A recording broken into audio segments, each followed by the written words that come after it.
नमस्कार साथियों, आपके अपने YouTube प्लेटफॉर्म पर एक बार पुनः स्वागत है। आज हम रीजनिंग का नेक्स्ट टॉपिक लेकर आ रहे हैं और टॉपिक का जो नाम है वो है श्रेणी सीरीज। साथियों, आज हम श्रेणी सीरीज वाला टॉपिक्स हल करने जा रहे हैं। रीजनिंग का बहुत इंपॉर्टेंट है।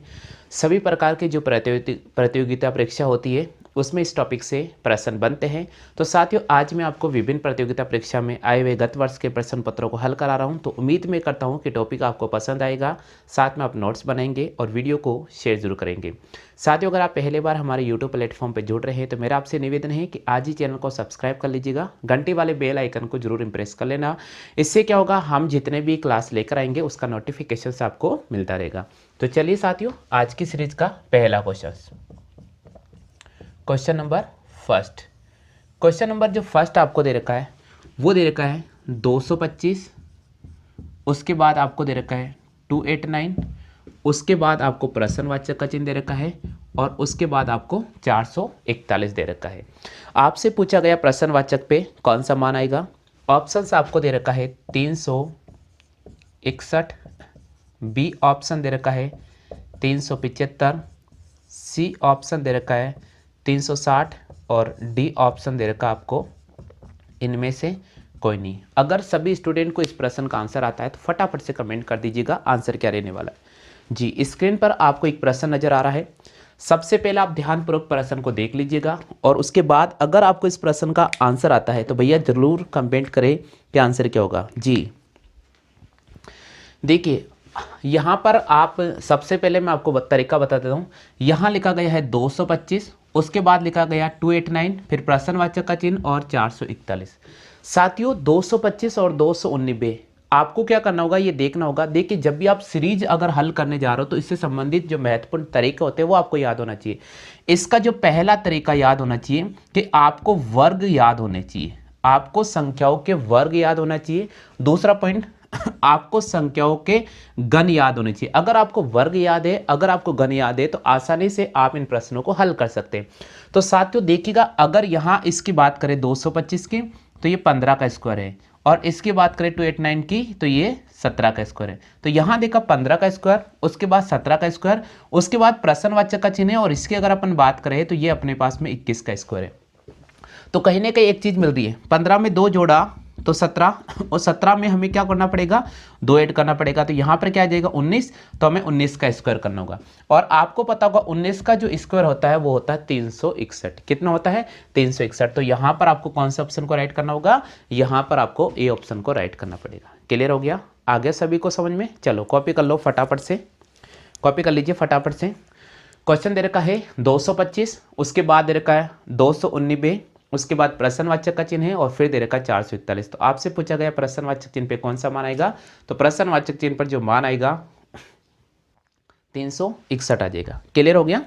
चलिए अगले प्रश्न पे अपन राउंड कर रहे हैं, प्रश्न संख्या 2।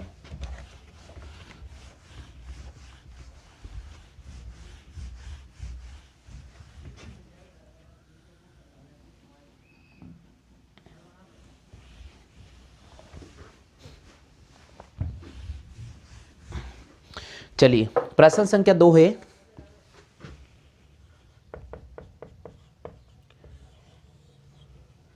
चार, उसके बाद दे रखा आपको 196, उसके बाद दे रखा 16, 169, उसके बाद दे रखा है प्रश्नवाचक का चिन्ह और 144। बिल्कुल, 4 दे रखा है, फिर उसके बाद 196 दे रखा है, उसके बाद 16 दे रखा है, 169 दे रखा है, प्रश्नवाचक का चिन्ह है और उसके बाद आपसे पूछा है 144 दे रखा है।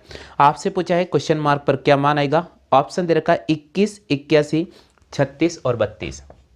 ऑप्शन दे रखा है 21, बी ऑप्शन दे रखा है 81, सी ऑप्शन दे रखा है 36 और डी ऑप्शन आपको दे रखा है 32। साथियों, अगर आपको इस प्रश्न का आंसर आता है तो फटाफट से बताइए जवाब क्या रहेगा। 4, 196, 16, 169 प्रश्नवाचक का चिन्ह और उसके बाद दे रखा है 144। साधारण बोलचाल में आप ट्रिक इसका निकालेंगे और इसका ट्रिक क्या निकलेगा वो मैं आपको तरीका समझाता हूँ। आपको सबसे पहले दे रखा है 4, उसके बाद दे रखा है 196, फिर आपको दे रखा 16, 169 और उसके बाद प्रश्नवाचक का चिन्ह और 144। देखिए आप गौर से पकड़िएगा, 196 की अगर अपन बात करते हैं तो इसको आप 14 का स्क्वायर कह सकते हैं, बिल्कुल 14 स्क्वायर होता है 196। और अगर हम इस 169 की बात करते हैं तो इसको हम 13 का स्क्वायर कह सकते हैं, ठीक है। और इसकी अगर अपन बात करते हैं तो ये हमारे पास में आ गया है 12 का स्क्वायर। तो साथियों आपको एक चीज मिल गई है, 14 का स्क्वायर, उससे छोटा मान है 13 का स्क्वायर, उससे छोटा मान है 12 का स्क्वायर, यानी 14, 13 और 12 एक, यानी आपको छोटे मान घटते हुए क्रम में नजर आ। अब इसकी बात कर लेते हैं, ये 4, ये साथियों आपके सामने 2 का स्क्वायर है। और इसकी बात कर लेते हैं, ये 16, ये आपके सामने साथियों 4 का स्क्वायर। तो देखिए साथियों, 2 में 2 जोड़ने पर 4 आता है। अब 4 में क्या जोड़ना पड़ेगा, यहाँ पर 2 जोड़ना पड़ेगा, तो यहाँ पर 6 आएगा। और 6 का स्क्वायर अगर हम करते हैं तो हमारे पास में आ जाएगा 36। कितना आ जाएगा, 36। तो इस प्रश्न का जो जवाब होगा वो हो जाएगा 36। कितना आंसर हो जाएगा, 36। आगे सभी को समझ में क्लियर हो गया? हाँ जी, एक बार कॉपी कर लीजिएगा। काफ़ी इंपॉर्टेंट क्लास है, बिल्कुल ग्रुप डी और एनटीपीसी की जो तैयारी कर रहे हैं स्टूडेंट्स, उनके लिए भी ये क्लास अत्यंत महत्वपूर्ण है। तो ध्यान रखिएगा, जो स्टूडेंट ग्रुप डी और एनटीपीसी की तैयारी कर रहे हैं बिल्कुल भी इस वीडियो को स्किप नहीं करें और रेगुलर आप देखते रहिएगा। हाँ जी, आगे सभी को समझ में? चलो नेक्स्ट प्रश्न संख्या 3 की बात करते हैं।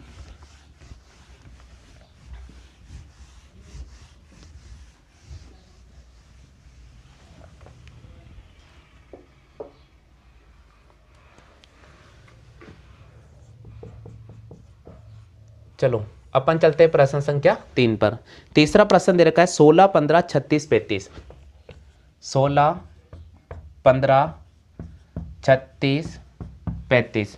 16, 15, 36, 35, 64 और उसके बाद दे रखा है प्रश्नवाचक का चिन्ह। चलिए यहाँ बताना होगा आपको प्रश्नवाचक चिन्ह पर कौन सा मान आएगा। ऑप्शन है 25, 30, 34, 63। ऑप्शन दे रखा है 25, बी ऑप्शन दे रखा है 30, सी ऑप्शन दे रखा है 54 और डी ऑप्शन दे रखा है 63। बिल्कुल बताइए आंसर क्या रहेगा। हाँ 25, 30, 54 नहीं 34 है, सॉरी। चलो बताओ जल्दी से आंसर क्या रहेगा। प्रश्न संख्या 3, 16, उसके बाद आपको दे रखा है 15, उसके बाद दे रखा है 36, फिर उसके बाद दे रखा है 35, उसके बाद 64 और प्रश्नवाचक का चिन्ह है। सिंपल सी बात है, ज़्यादा सोचना नहीं है। अगर आपको आ रहा है तो जवाब करें, नहीं आ रहा तो यहाँ देखिएगा, सिंपल सा ट्रिक है। हाँ भैया, जिनको आ रहा फटाफट से कमेंट करें। देखिए आप इन प्रश्नों का तरीका समझिए। यहाँ पर दे रखा आपको 16, उसके बाद आपको दे रखा 15, फिर 36, फिर 35 और 64। इसको समझने की कोशिश करते हैं। 16 किसका स्क्वायर है, पहले ये समझो आप। 16 यहाँ पर 4 का स्क्वायर, 15 किसी का स्क्वायर नहीं ना, छोड़ दो एक बार। 36 किसका स्क्वायर है, ये भैया 6 का स्क्वायर है। 35 किसका स्क्वायर नहीं, छोड़ दीजिएगा। 64 किसका है, ये अपने पास में 8 का स्क्वायर है। एक चीज़ आपको मिल रही है, देखो 4 का स्क्वायर 16 और 16 में से अगर आप 1 माइनस करते हैं तो 15 आता है, ठीक है। 6 का स्क्वायर 36 और 36 में से अगर आप 1 माइनस करते हो तो 35 आ जाता है। 8 का स्क्वायर 64, तो भाई 64 में सिर्फ क्या घटाना पड़ेगा, 1 घटाना पड़ेगा। तो हमारे पास कितना आ जाएगा, 63 आएगा। कितना आएगा, 63 होगा। तो यहाँ पर क्या राइट करना होगा आपको, यहाँ पर डी ऑप्शन का चयन करना पड़ेगा। क्लियर हो गई बात, आ गया सभी को समझ में? चलो कॉपी कर लो फटाफट से, फटाफट से कॉपी कर लीजिएगा। नेक्स्ट प्रश्न पे राउंड कर रहे हैं अपन।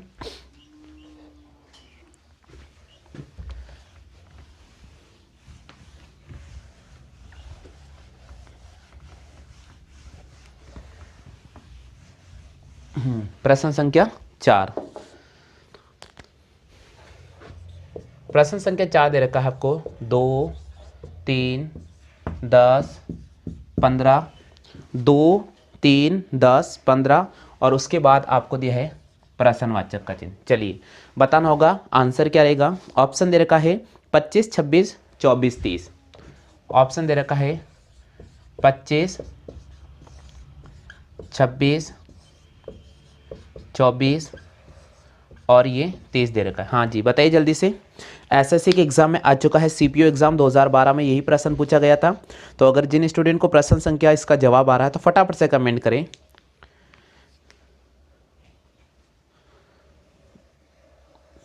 जी क्लियर हो गया। हाँ जिनको आ रहा है फटाफट से बताइए आंसर क्या रहेगा। 2, 3, 10, 15 और प्रश्नवाचक का चिन्ह। देखिए साथियों, मैं आपको फिर बता रहा हूँ कि प्रश्न ज़्यादा टफ नहीं होते। आप सिंपल सी बात याद रखें कि आप 1 से लेकर 10 तक के वर्ग याद कर ले। आप 1 से लेकर 10 तक के वर्ग याद कर ले और 1 से लेकर 10 तक के घन याद कर ले। अगर आपको ये याद हो जाते हैं दोनों, तो सिंपल है कि आप किसी भी पैटर्न को आसानी से हल कर सकते हैं। यहाँ देखिएगा, आप इसका एक तरीका ढूंढिएगा। यहाँ इसका एक तरीका है कि भाई आपको 2 दे रखा है, उसके बाद 3 दे रखा है, फिर 10 दे रखा है, फिर 15 दे रखा है और फिर प्रश्नवाचक चिन्ह, यही है ना। देखिए एक सिंपल सी बात है, सिंपल सी। देखो भैया, इसकी अगर अपन बात करते हैं तो क्या मैं इसको 1 का स्क्वायर प्लस 1 लिख सकता हूँ क्या? बिल्कुल, 1 का स्क्वायर में अगर 1 जोड़ता हूँ तो मेरे पास में 2 आ जाएगा। 1 का स्क्वायर तो 1 होता है, 1 जोड़ने पर 2 आएगा। इसको क्या मैं 2 का स्क्वायर माइनस 1 लिख सकता हूँ क्या? 2 का स्क्वायर 4, 4 में से 1 घटाया 3। क्या इसको मैं 3 का स्क्वायर प्लस 1 लिख सकता हूँ क्या? बिल्कुल, देखो 1 2 3, एक बार प्लस कर रहे हैं और एक बार घटा रहे हैं, तो प्लस माइनस प्लस हो गया। 3 का स्क्वायर होता है 9, 9 में 1 जोड़ा 10। इसको मैं 4 का स्क्वायर माइनस 1 लिख सकता हूँ क्या? 4 का स्क्वायर होता है 16, 16 में से 1 घटाया 15। तो भाई 1 2 3 4 आ गया, तो अगला आ जाएगा 5 का स्क्वायर प्लस 1। तो 5 का स्क्वायर प्लस 1 करेंगे तो हमारे पास आ जाएगा 26। 5 का स्क्वायर क्या होता है 25, 25 में 1 जोड़ा 26। तो यहाँ पर हमें कौन सा ऑप्शन राइट करना होगा? यहाँ पर हमें बी ऑप्शन को राइट करना पड़ेगा। क्लियर हो गया? आगे सभी को समझ में? हाँ चलो कॉपी कर लो। साथियों ध्यान रखें, रेलवे एनटीपीसी और ग्रुप डी की तैयारी करने वाले सभी स्टूडेंट्स वीडियो को लाइक करें, शेयर करें।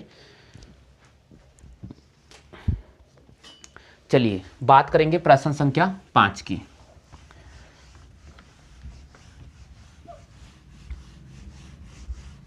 चलो बात करते हैं अपन प्रश्न संख्या 5 की।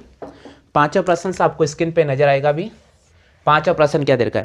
पांचवा प्रश्न दे रखा है साथियों आपको 120, उसके बाद आपको दे रखा 440, 960, 440, 960 और उसके बाद दे रखा 1680 और आगे आपको दिया है प्रश्नवाचक का चिन्ह। बिल्कुल ऑप्शन से आपके सामने 2600, 3240 ऑप्शन दे रखा आपको 2600, 3240। सी ऑप्शन से आपको दे रखा है 3040 और 2400, 3040 और डी ऑप्शन दे रखा है 2400। चलिए प्यारे स्टूडेंट बताइए इसका जवाब क्या रहेगा? सिंपल बात है, टेंशन नहीं लेने का। देखिए मैं आपको एक तरीका समझा देता हूँ। हाँ जिनको आ रहा है जवाब करें।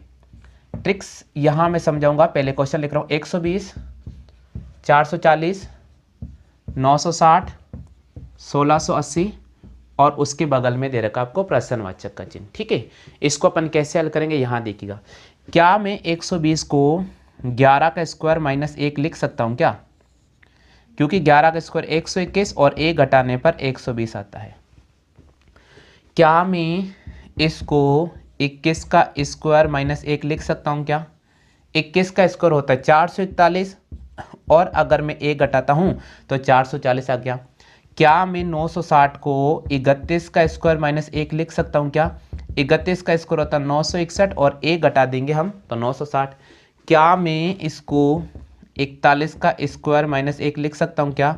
41 का स्क्वायर होता है 1681 माइनस 1 करेंगे तो हमारे पास आ जाएगा 1680। यहाँ तक बात क्लियर हो चुकी होगी, यहाँ तक बात क्लियर हो चुकी। अब अपन बात करेंगे यहाँ पर 51 का स्क्वायर माइनस 1, 51 का स्क्वायर होता है 2601 और इसमें से 1 घटाएंगे तो हमारे पास आ जाएगा 2600। क्या आ जाएगा? 2600। तो यहाँ पर इस प्रश्न का जो सही जवाब होगा वो हो जाएगा 2600। क्या हो जाएगा? 2600। आया सभी को समझ में? सिंपल क्वेश्चन है। मैं कह रहा हूँ कि आपको वर्ग और आपको घन याद होने चाहिए। आप आसानी से इन प्रश्नों कर सकते हैं, आपको बिल्कुल भी टेंशन नहीं लेना है। देखिए यहाँ तरीका वापस समझा रहा हूँ। 120 की बात अपन करते हैं तो 11 का स्क्वायर माइनस 1, 440 की बात करते हैं तो 21 का स्क्वायर माइनस 1 और 960 की बात करते हैं तो 31 का स्क्वायर माइनस 1 और यहाँ पर 41 का स्क्वायर माइनस 1 क्योंकि 41 का स्क्वायर होता है 1681, इसमें से 1 घटाएंगे 1680। तो अगले राउंड में हम करेंगे 51 का स्क्वायर माइनस 1 और 51 स्क्वायर 2601 होता है। इसमें से अगर अपन 1 घटा देते हैं तो 2600 इस प्रश्न का सही जवाब होगा। तो यहाँ पर आपको ए ऑप्शन को राइट करना होगा। क्लियर? चलिए बात करेंगे प्रश्न संख्या 6 की।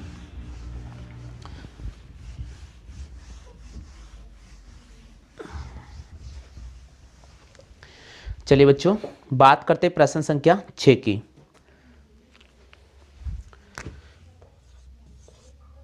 जीरो, उसके बाद दे रखा है 6, जीरो के बाद 6 आ रहा है, 6 के बाद 20, 42 और प्रश्नवाचक का चिन्ह। 20, 42 और प्रश्नवाचक का चिन्ह। 4 ऑप्शन आपको दे रखे हैं।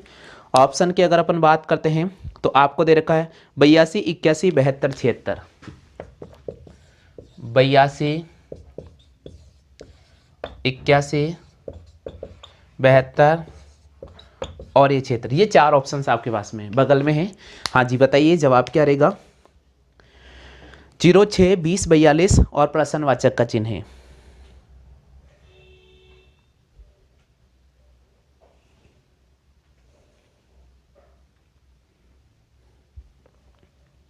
बिल्कुल 0, 6, उसके बाद दे रखा 20, उसके बाद दे रखा 42 और फिर दे रखा प्रश्नवाचक का चिन्ह। इधर देखिए आसान, बिल्कुल आसान प्रश्न। देखिए इधर देखिए, इसका एक ट्रिक मैं आपको समझा देता हूँ। देखिए जो पैटर्न है वो आपको ध्यान रखना है। यहाँ लिखा मैंने 0, फिर 6, फिर लिखा 20 और फिर लिखा 42 और यहाँ प्रश्नवाचक। सिंपल सी बात है। इस 0 को मैं 0 का स्क्वायर प्लस 0 लिख सकता हूँ। इसको मैं 2 का स्क्वायर प्लस 2 लिख सकता हूँ। इसको मैं 4 का स्क्वायर प्लस 4 लिख सकता हूँ। इसको मैं 6 का स्क्वायर प्लस 6 लिख सकता हूँ। तो अगले राउंड में 8 का स्क्वायर प्लस 8 आएगा और 8 का स्क्वायर होता है 64 और अगर उसमें 8 ऐड करेंगे तो हमारे पास 72 आ जाएगा। तो प्रश्न का जो सही जवाब होगा वो 72 हो जाएगा, क्योंकि 8 का स्क्वायर हमारे पास 64 और 64 में अगर आप 8 ऐड करते हैं तो हमारे पास में 72 आ जाएगा। तो फिलहाल इस प्रश्न का जो जवाब होगा वो 72 होगा। क्या होगा? 72 होगा। 72 होगा।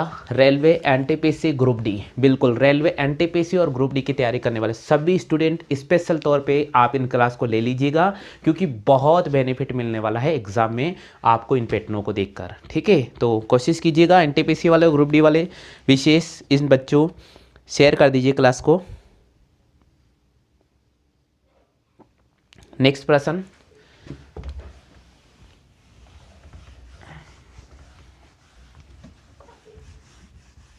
बिल्कुल अगला प्रश्न मैं आपके सामने लेकर आ रहा हूँ। हाँ जी, क्वेश्चन आपको दे रखा है 1, 2, 10, 37, 101। 7वां प्रश्न है 1, 2, 10, 37, 101 और उसके बगल में आपको दे रखा है भैया प्रश्नवाचक का चिन्ह। बिल्कुल आपको दे रखा है प्रश्नवाचक का चिन्ह। ठीक है, क्लियर हो गया। हाँ चलो बढ़ जाते हैं आगे। ऑप्शंस आपको दे रखे हैं 225, 201, 226, 202। 225, 201, 226, ये 4 ऑप्शंस आपको गिवन है। बिल्कुल हाँ जी, कब आया ये? एसएससी स्टेनो को पेपर में आ चुका है, 2012 की बात है। बिल्कुल प्रश्न संख्या आपके सामने नजर आ रही है। 7वां प्रश्न में हल करवा रहा हूं, बताइए जल्दी से आंसर क्या रहेगा।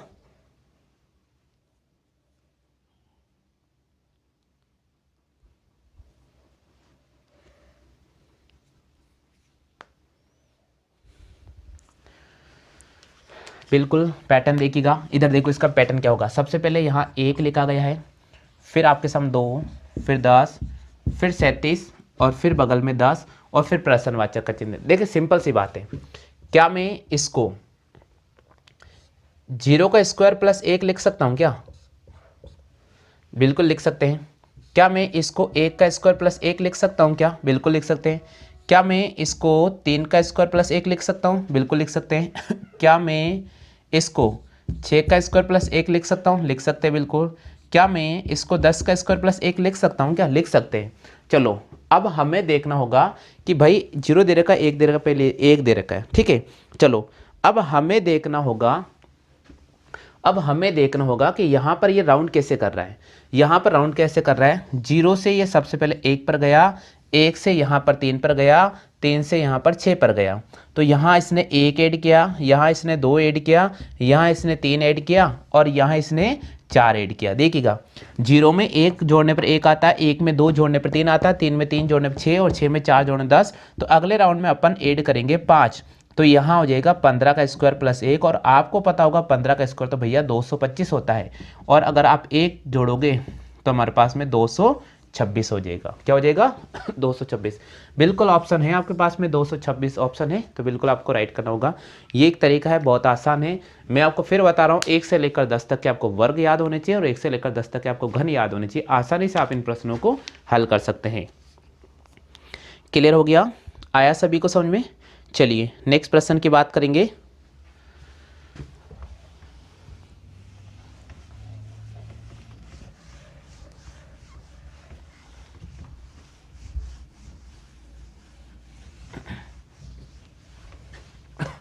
प्रश्न संख्या 8 की बात करते हैं। 8वां प्रश्न जो आपको दे रखा है वो दे रखा है 2, 15, 4, 47। 2, 15, 4, 47। 2, 15, उसके बाद दे रखा 4, 47, 7, 118, 7, 118, 11 और बगल में दे रखा है प्रश्नवाचक का चिन्ह है। चलिए ऑप्शंस पे राउंड कर लेते हैं। ऑप्शंस आपको है 260, 260, 252, 250, 254। 260, 252, 254 और एक ऑप्शन आपको दे रखा है 250। चलिए बताइए आंसर क्या रहेगा। सिंपल सा क्वेश्चन है, थोड़ा सा कोशिश कीजिएगा।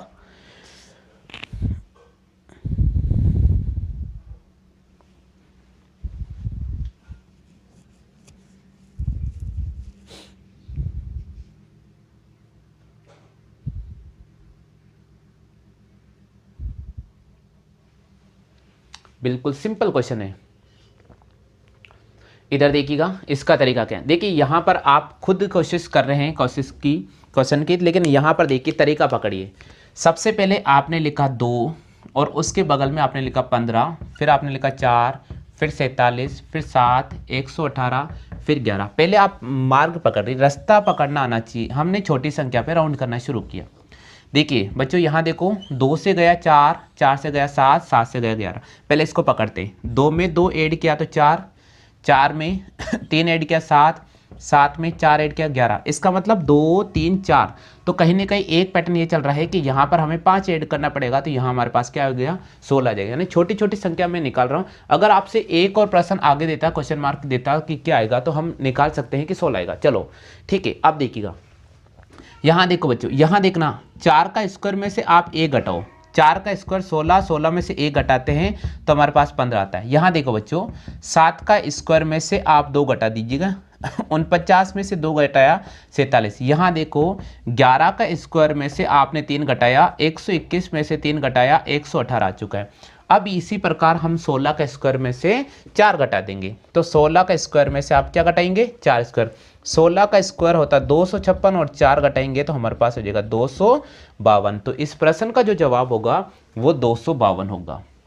क्या हो जाएगा 252 हो जाएगा। आ गया सभी को समझ में? हाँ जी, कॉपी कर लो फटाफट से कॉपी कर लीजिएगा। देखिए तरीका देखिएगा 2, 15, 4, 47, 7, 118, 11 और उसके बाद दे रखा प्रश्नवाचक का चिन्ह। तो हमने क्या किया 2 में 2 जोड़ा तो 4, 4 में 3 जोड़ा 7, 7 में 4 जोड़ा 11 और 11 में 5 जोड़ने पर 16। अब देखिए अगला राउंड कैसे निकाले। 15 कैसे आया, बोले 4 के स्क्वायर में से 1 घटाया।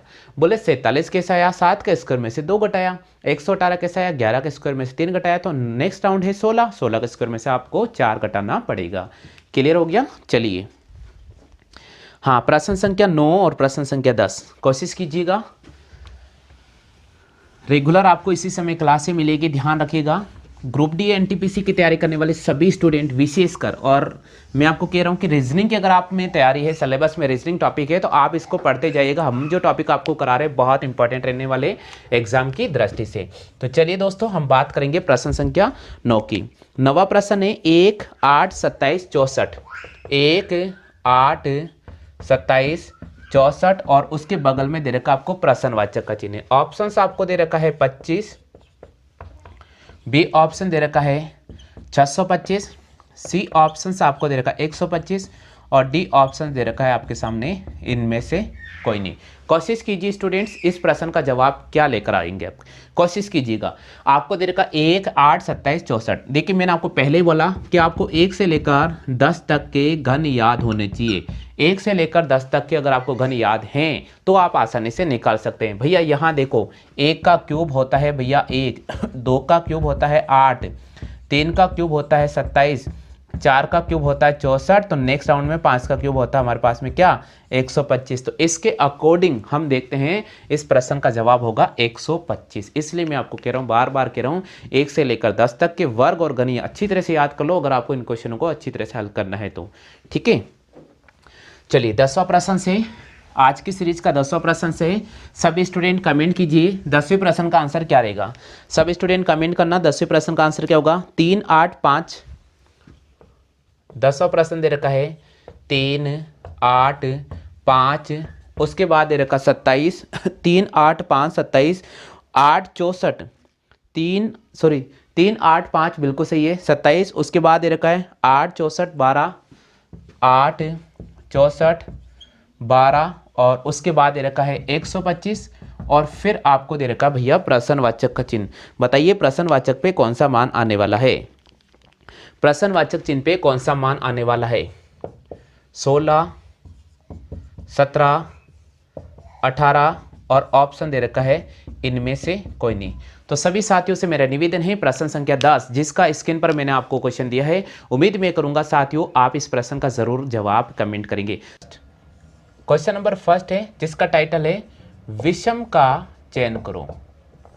विषम का चयन करो, यानी जितने भी मैं आपके सामने क्वेश्चन आज कराऊंगा उन सब में अपन को विषम का चयन करना पड़ेगा। जैसे आपको दे रखा बकरी, कुत्ता, खरगोश और गाय। ए ऑप्शन दे रखा आपको बकरी, बी ऑप्शन आपको दे रखा है कुत्ता, सी ऑप्शन आपको दे रखा है खरगोश और डी ऑप्शन आपको दे रखा है यहाँ पर गाय। बिल्कुल 4 ऑप्शंस आपको नजर आ रहे हैं, आपको इसमें से चयन करना है कि विषम का चयन करना है। बिल्कुल क्वेश्चन नंबर फर्स्ट है, विषम का चयन कीजिएगा। 4 ऑप्शंस आपको नजर आ रहे हैं, विषम का चयन कीजिएगा। फटाफट से बताइए, बिल्कुल बताइए जल्दी से, बहुत अच्छी बात है। यहाँ पर आपको बी ऑप्शन को राइट करना पड़ेगा। अच्छा क्यों बी ऑप्शन को हमने लिया है, इसका कारण क्या है। इसका कारण है कि जो कुत्ता जो कैटेगरी में आता है ये सर्वहारी कैटेगरी में आता है। कौन सी कैटेगरी में आता है, कुत्ता जो आता है वो सर्वहारी कैटेगरी में आता है, जबकि बकरी, खरगोश और गाय ये जो तीनों हैं ये शाकाहारी। बकरी, खरगोश और गाय ये तीनों कौन सी कैटेगरी में आते हैं, ये तीनों शाकाहारी कैटेगरी में आते हैं। कौन सी कैटेगरी में आते हैं, शाकाहारी कैटेगरी में आते हैं। तो बकरी, गाय और खरगोश यहाँ पर शाकाहारी हैं, जबकि कुत्ता यहाँ पर सर्वाहारी है, इसलिए हमें इसके अकॉर्डिंग यहाँ पर बी ऑप्शन को लेना पड़ेगा। क्लियर हो गया, आ गया सभी को समझ में। चलिए अब अपन बात करते हैं प्रश्न संख्या 2 की। हाँ बच्चों मैं आपके सामने लेकर आ रहा हूँ प्रश्न संख्या 2। दूसरा प्रश्न दे रखा है आपके सामने क्रिकेट, हॉकी, शतरंज और वॉलीबॉल। देखिए ऑप्शंस आपको दे रखा है, पहला ऑप्शन है शतरंज, बी ऑप्शंस आपके सामने दे रखा है क्रिकेट, सी ऑप्शंस आपको दे रखा है हॉकी और डी ऑप्शंस आपको दे रखा है वॉलीबॉल। आपको बताना होगा कि इसमें से विषम का चयन करना है। बिल्कुल इसमें से विषम का चयन करना है, जल्दी से बताइए विषम का चयन करना है। बिल्कुल आपको दे रखा है पहला ऑप्शन शतरंज, दूसरा ऑप्शन है क्रिकेट, तीसरा ऑप्शन दे रखा है आपको हॉकी और तीसरा ऑप्शन की अगर अपन बात करते हैं तो आपको दे रखा है भैया यहाँ पर वॉलीबॉल। विषम का चयन कीजिएगा, फटाफट से बताइए आंसर क्या रहेगा। हाँ जी जिनको आ रहा है फटाफट से बताइए। प्रश्न संख्या 2, देखिए दूसरा प्रश्न आपको स्क्रीन पे नजर आ रहा है, विषम का यहाँ चयन करना पड़ेगा। जिनको आ रहा है फटाफट से कमेंट करें। हाँ जी बताइए जल्दी से। देखिए अगर अपन बात करते हैं शतरंज की, तो शतरंज यहाँ पर एक प्रकार से इंडोर गेम है। शतरंज यहाँ पर इंडोर गेम है। बाकी अगर अपन बात करते हैं हॉकी की, क्रिकेट की और वॉलीबॉल की, ये सारे के सारे आउटडोर गेम है। कौन से गेम है, आउटडोर गेम, ये सारे के सारे आउटडोर गेम है। तो अगर हम बात करते हैं यहाँ पर विषम का जो चयन करना, हमें शतरंज को राइट करना पड़ेगा, क्योंकि शतरंज एक प्रकार से इंडोर गेम है, जबकि क्रिकेट, वॉलीबॉल और हॉकी ये एक प्रकार से आउटडोर गेम की कैटेगरी में आते हैं, इसलिए यहाँ पर आपको राइट करना पड़ेगा ए ऑप्शन को। क्लियर हो गया? बिल्कुल। नेक्स्ट प्रश्न की बात करेंगे, प्रश्न संख्या 3। बिल्कुल आपके सामने मैं लेकर आ रहा हूं प्रश्न संख्या 3। सिंह, बांध, हाथी और भेड़िया। आपको दे रखा है यहाँ पर सिंह, दूसरा ऑप्शन दे रखा आपको सामने बाघ, तीसरा ऑप्शन दे रखा आपको भेड़िया और चौथा ऑप्शन दे रखा है हाथी। आप बताइए इसमें विषम का चयन कीजिएगा। विषम का चयन करो जल्दी से। 4 ऑप्शन आपके सामने, सिंह, फिर दे रखा बाघ, फिर दे रखा हाथी और फिर दे रखा भेड़िया। जल्दी से बताइए, विषम का चयन करना आपको, विषम का चयन करना, जल्दी से बताइए। बिल्कुल बिल्कुल बिल्कुल सही बात बताया भैया। यहाँ की अगर अपन बात करते हैं हाथी की अगर अपन बात करते हैं तो हाथी कौन से कैटेगरी में आता है? हाथी यहाँ पर शाकाहारी कैटेगरी में आता है। कौन सी कैटेगरी में आता है? शाकाहारी कैटेगरी में आता है। जबकि अगर अपन बात करते हैं सिंह की, बाघ की और भेड़िया की, ये सारे के सारे किस में आते हैं? ये मांसाहारी में आते हैं। किस में आते हैं? ये मांसाहारी में आते हैं। तो यहाँ पर सिंह, बाघ और भेड़िया मांसाहारी की कैटेगरी में है, जबकि हाथी शाकाहारी कैटेगरी में है, इसलिए यहाँ पर विषम का हमें चयन करने के लिए हाथी को राइट करना होगा। क्लियर हो गया?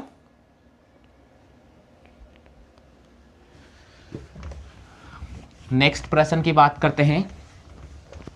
अगला प्रश्न से आपको दे रखा है, ए ऑप्शन से आपको दे रखा है जुराबे, बी ऑप्शंस की अगर अपन बात करते हैं तो आपको दे रखा है चूड़िया, सी ऑप्शंस की अगर अपन बात करते हैं तो आपको दे रखा है दस्ताने, और हम डी ऑप्शंस की अगर अपन बात करते हैं, डी ऑप्शंस की अगर अपन बात करते हैं तो आपको दे रखा है, यहाँ पर देखिए सुनिएगा, आपको दे रखा है कलाई घड़ी। डी ऑप्शन दे रखा आपको कलाई घड़ी। चलिए बताइए आप इसमें विषम क्या हो सकता है? बिल्कुल विषम का चयन कीजिएगा। जिन मेरे प्यारे स्टूडेंट को प्रश्न का आंसर आ रहा है फटाफट से बताइए भैया, फटाफट से बताइए। जुराबे, चूड़िया, दस्ताने और कलाई घड़ी। साथियों यहाँ पर आपको राइट करना पड़ेगा ए ऑप्शन को। इसका कारण क्या है वो आप जान लीजिएगा। सबसे पहले अगर अपन बात करते हैं कि चूड़िया कहाँ पहनी जाती है? हाथ में पहनी जाती है। बात करते हैं कलाई घड़ी कहाँ पहनी जाती है? हाथ में पहनी जाती है। और दस्ताने भी कहाँ पहने जाएंगे? हाथ में। तो हम बात करेंगे यहाँ पर बी, इसकी और इसकी, ये सारे हाथ में पहने जाते हैं। कहाँ पहने जाते हैं? हाथ में पहने जाते हैं। जबकि अगर अपन बात करते हैं जुराबे की, तो ये कहाँ पर पहने जाते हैं? पैर में। कहाँ पर? पैर में। तो यहाँ पर आपको ए ऑप्शन को लेना पड़ेगा। यहाँ पर आपको कौन सा ऑप्शन को लेना पड़ेगा? यहाँ पर आपको ए ऑप्शन को लेना पड़ेगा। क्लियर हो गया? आगे सभी को समझ में? चलिए नेक्स्ट प्रश्न पे राउंड करेंगे। हाँ जी, अगले प्रश्न पे राउंड कर रहे हैं अपन।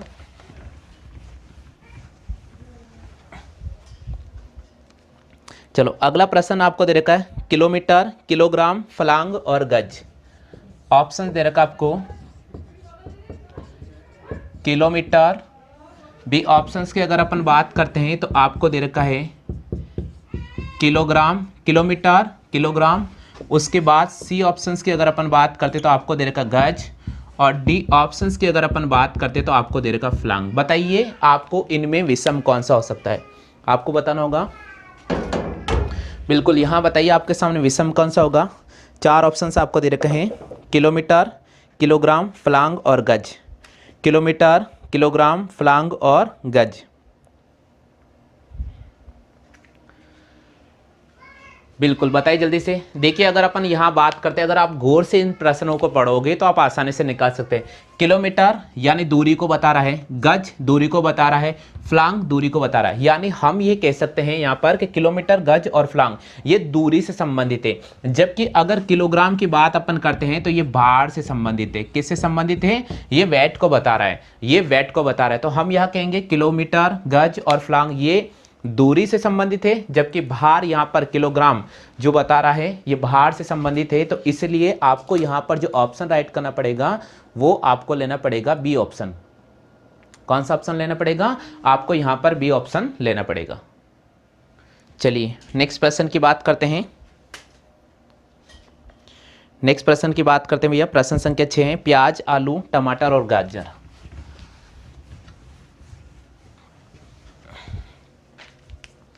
प्रश्न संख्या 6 दे रखा है आपको, प्याज, आलू,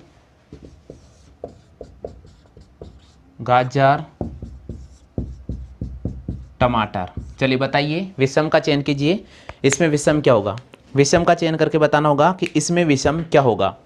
4 ऑप्शंस आपको दे रखे हैं, जल्दी से बताइए आंसर क्या रहेगा। विषम का चयन करना है, प्याज, आलू, गाजर और टमाटर। बिल्कुल बताइए जल्दी से।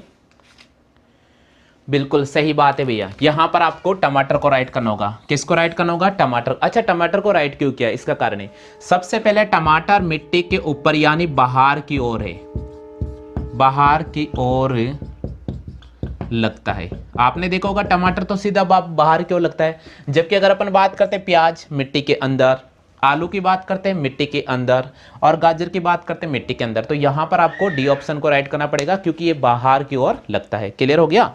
चलिए नेक्स्ट प्रश्न की बात करते हैं, बोतल, दूध, पानी और तेल। 7वां प्रश्न है आपके सामने।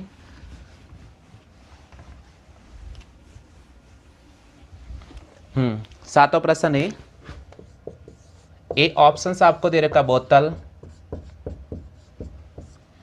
बी ऑप्शन आपको दे रखा है दूध, सी ऑप्शन दे रखा पानी, और डी ऑप्शंस की अगर अपन बात करते हैं तो आपको दे रखा है तेल। बताइए विषम का चयन कीजिएगा, इसमें विषम क्या होगा? विषम का चयन कीजिएगा, इसमें विषम का चयन करो जल्दी से। 7वें प्रश्न में, 7वें प्रश्न का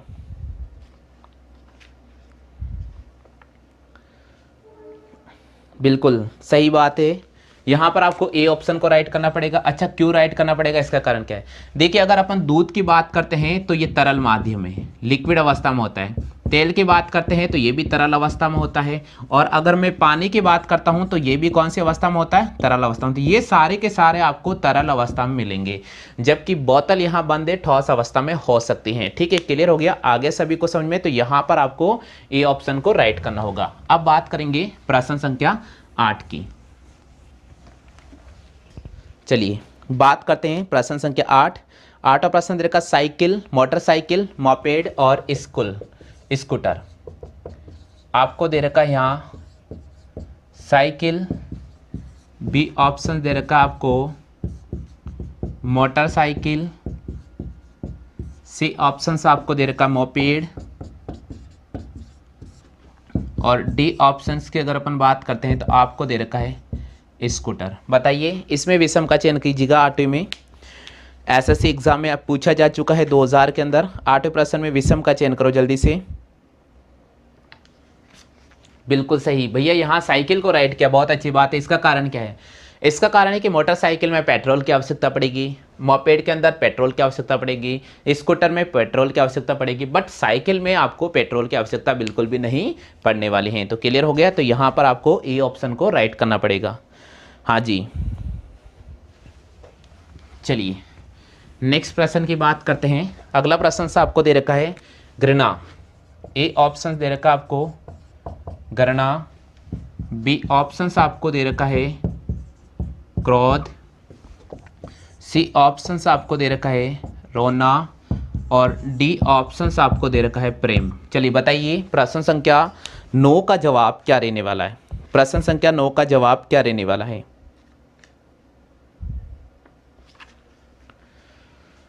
हाँ बताइए जल्दी से।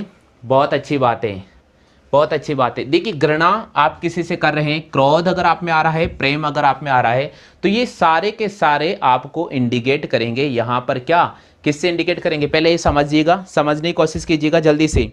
देखिए अगर हम बात करते हैं तो ये सारे के सारे भाववाचक संज्ञा में आते हैं, जबकि रोना एक प्रकार से किस में आता है, क्रिया में आता है। तो रोना एक प्रकार से क्रिया है, रोना एक प्रकार से क्रिया है, जबकि घृणा, क्रोध और प्रेम ये सारे के सारे भाववाचक संज्ञा में आते हैं।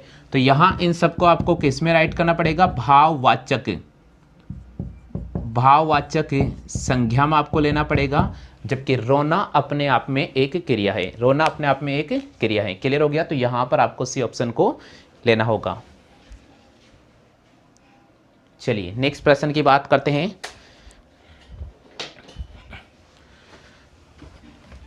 10वां प्रश्न मैं आपको हल करवा रहा हूं। 10वां प्रश्न दे रखा बकरा, शेर, घोड़ा और गाय। 10वां प्रश्न दे रखा है आपके सामने बकरा, शेर, घोड़ा, गाय। बताइए आप इसमें विषम का चयन कीजिएगा, इसमें विषम का चयन कीजिएगा। 10वें प्रश्न का आंसर बताइए जल्दी से, क्या होगा।